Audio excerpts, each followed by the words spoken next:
Welcome to Japan. So I've been here for a couple weeks now, traveling around Osaka and Tokyo, and one of the things that I really wanted to see while I was out here is that picturesque Japanese experience, which one of the first things that come to mind when we think about that is Kyoto.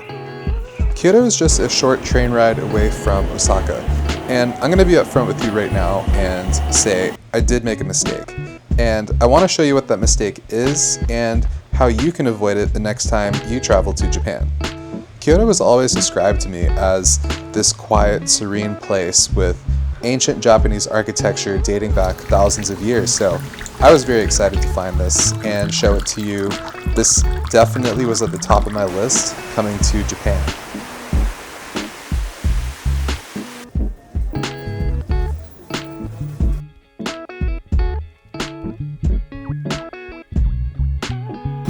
For over 1,000 years, up until the late 1800s, Kyoto was the capital of Japan. One thing that's always stood out to me as I traveled around Japan was they take such good care of their buildings, their temples, their statues, and really maintain their history. And I was able to see that walking around here in Kyoto.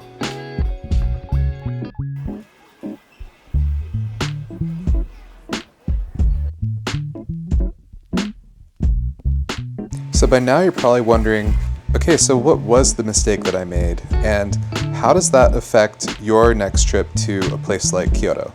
So I came to Kyoto with that traditional tourist perspective of this quiet and serene and ancient place, but unfortunately it didn't turn out to be the case.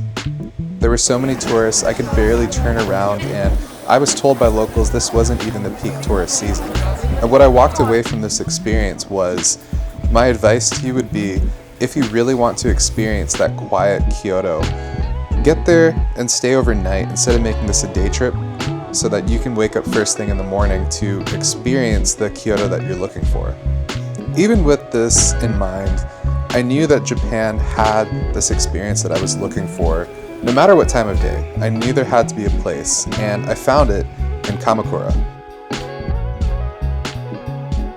Kamakura is a very small town southwest of Tokyo. It's not even that far away, and when I got there, I noticed this place is quiet. There's people that actually live here, work here, go to school here, and there were really not that many tourists in sight. I found it to be beautiful. It had the foliage, the autumn foliage that I was really excited to see, and a lot of temples where it really was just me and a few other people.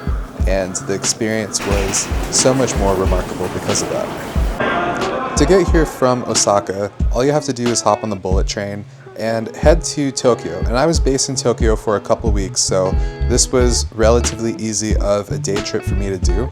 And these bullet trains really did come in handy getting me around Japan. And on this trip I went as far south as Hiroshima, all the way up to the northernmost island of Hokkaido, just taking these trains. And they make life so much easier just by getting you around 200 miles an hour, and in the blink of an eye, eat a meal and you're at your destination. When I got to Kamakura, I can honestly tell you I was just taken aback. This place was beautiful. This place was quiet. It had those bamboo gardens that I was looking for. It had those quiet temples, and I'm just going to show you here what I found.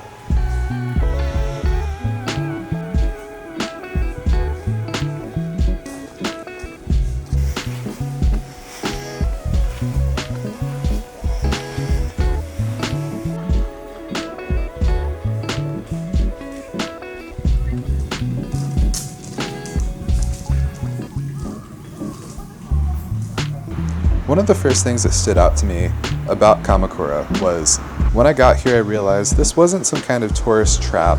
This wasn't some major attraction that was overcrowded.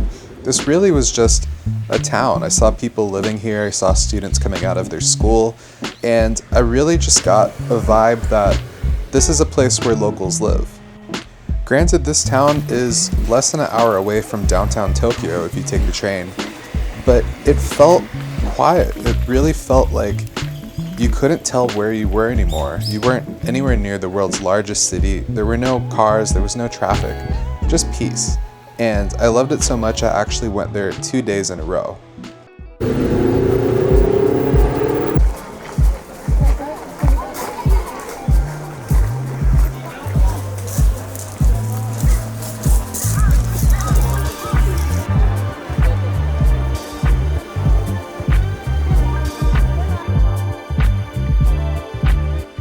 When I was Googling some more information about Kamakura, I found that the giant Buddha was one of the main attractions in this town, so of course that was the first place that I went.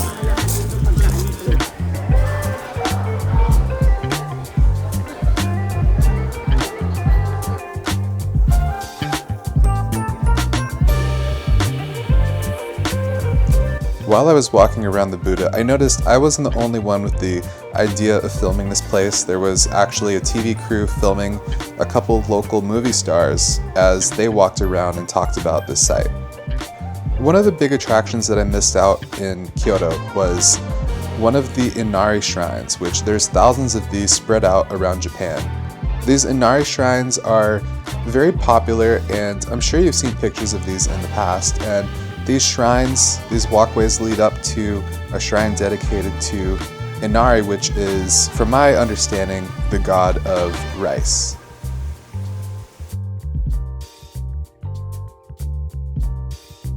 Walking around the villages in Kamakura felt like a surreal experience that took you back into history. Walking through these side streets throughout Kamakura felt almost like even more peaceful of an experience that I was expecting to find when I was walking around the villages in Kyoto.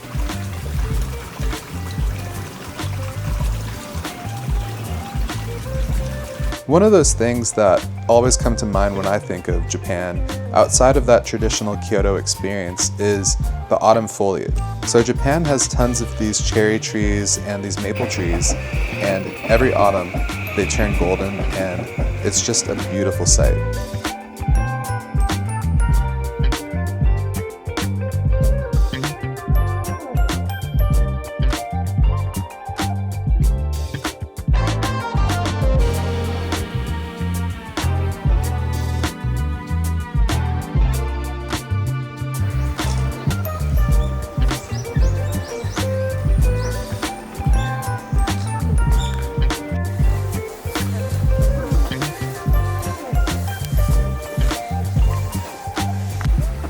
The last place that I visited in Kamakura is a shrine that was built in the 1300s. And I've known about this site for years, but I just didn't know it was here in Kamakura until I was actually visiting.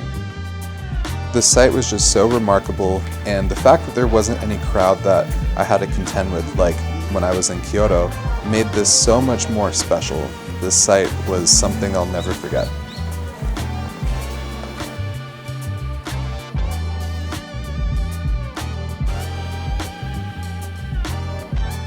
I really hope this video was helpful to you. I know a lot of us want to have that traditional Kyoto experience, but you might not always be able to beat those crowds.